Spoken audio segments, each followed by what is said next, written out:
we don't build 5-mile-high skyscrapers because we don't have steel strong enough to put into the base of them. But if a skyscraper were to be made of light, were to be made in virtual reality, it can be 100 miles high. There are no constraints. In the imagination, the only constraints are the imagination. A very interesting exercise to undertake sometime, and we did this at La Chorrera a lot because we thought that it was not an exercise but that we were going to be called upon to do it, is ask yourself, how would I live if I could live any way I wanted? And then in your mind begin to construct your environment. You start off sloppy. You say, well, I'll start with Versailles and then I'll remodel from there. Give me Versailles and let me walk around and see what I want, and if I'm going to bring the Sphinx or what exactly, how to arrange.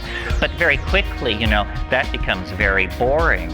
And you say, well, could I send drops of water 50 feet across in the air above my lawn just for the light show of it? Well, of course you could.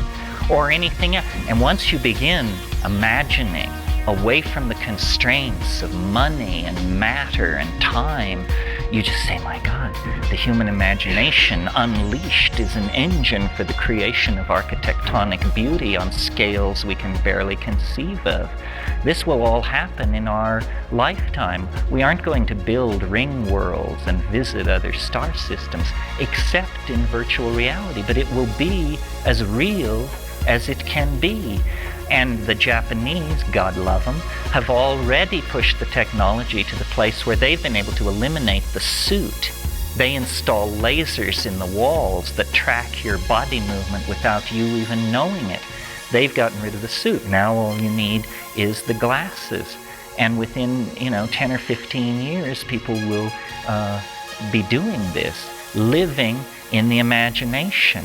To my mind then, if we could micro-miniaturize the infrastructure that is supporting this technology and put it all inside Mount Everest or something and get it out of sight, then we would be very close to the reconstruction of Eden.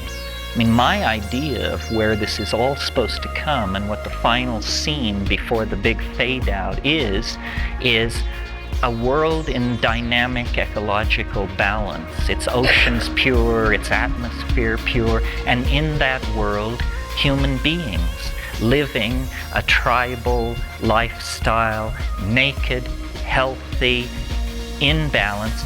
But if you're one of these people and you close your eyes, there are menus hanging in space, and these menus let you into your culture, which has become completely invisible.